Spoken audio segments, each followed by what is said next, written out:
What are your thoughts on ADHD? I'm 16 in high school, and it seems that more and more students are being put on meds to fix their lack of discipline. Yeah, I think it's just like psychiatric, except in extraordinarily rare cases. There are people who are neurologically damaged, who have physiological reasons for difficulty in maintaining optimized attentional focus. You see that in people, for example, who have fetal alcohol syndrome. Most of the time, as far as I'm concerned, it's a rubbish diagnosis. Panksepp, the same neuroscientist that I talked to you about, who investigated play behavior in rats, also noted, this is quite fun, that if you deprive juvenile male rats of the opportunity to play boisterously, they become hyperactive.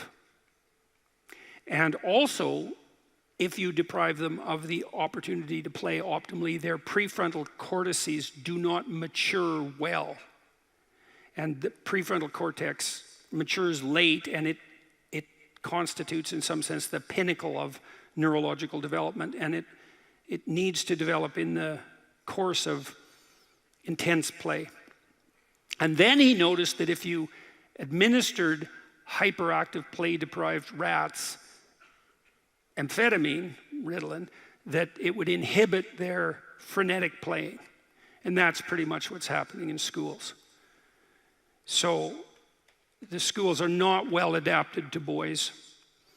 I don't think they're particularly well adapted to girls either, by the way, but they're particularly not well adapted to boys. Boys aren't designed to sit still and be bored out of their skulls for 7 hours a day.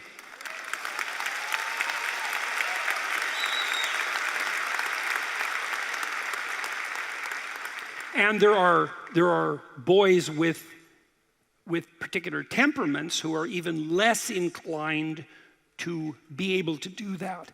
So, for example, if you're extroverted, highly social, possessed by a fair bit of enthusiasm and positive emotion, then you're going to appear more hyperactive. If you're creative, then your attention is going to be fragmented in some sense by the multiplicity of your interests. So if you're creative and extroverted, then you have both of those working against you in terms of your quiescent adaptation to the school environment.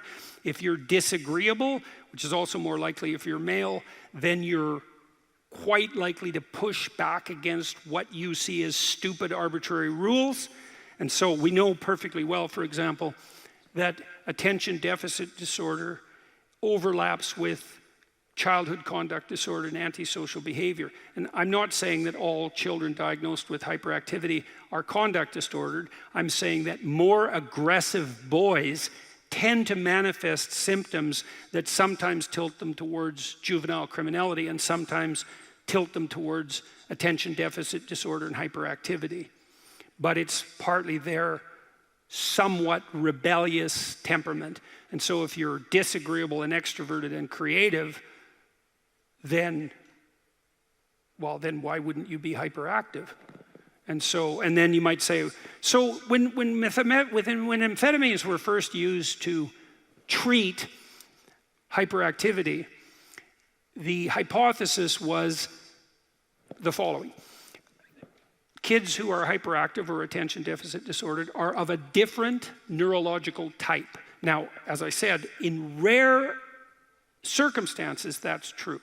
But absent evidence for neurological dysfunction, I would hesitate to make that presumption. The run-of-the-mill hyperactive boy, if you put him on amphetamines, Ritalin, his attentional focus improves. Now, the original hypothesis was that's because these abnormally neurologically structured hyperactive boys have a paradoxical reaction to amphetamine administration. It calms them down, whereas with normal people, they become more stimulated, okay? There's a word for that theory, and the word is wrong.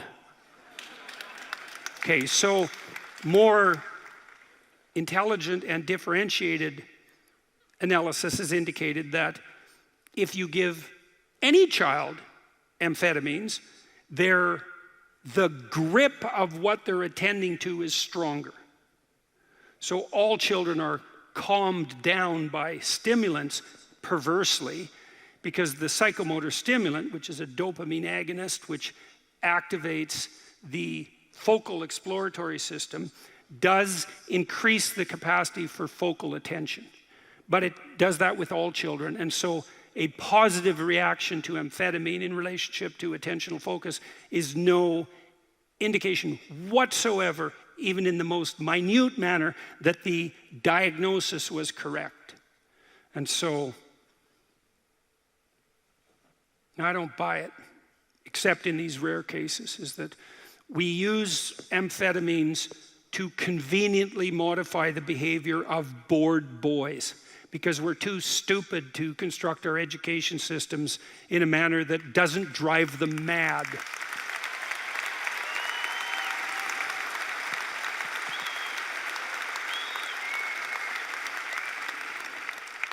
Look, you know, normal university students take Ritalin like mad in university, because they learn that they can sustain attention.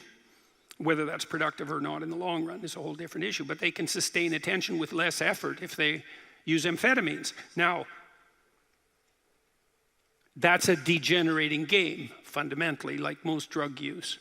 And I suppose if it's very carefully regulated and the doses are low, then the negative consequences are less dramatic. But I think the whole thing's just, it's a psychosocial fraud.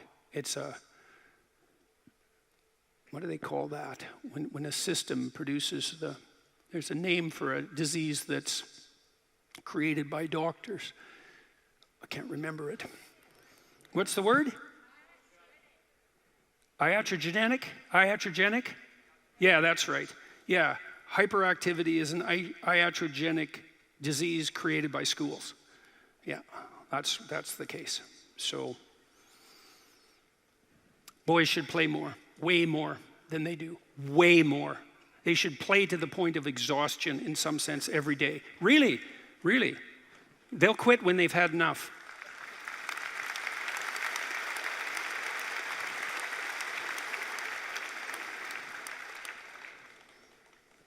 One more question. One more question.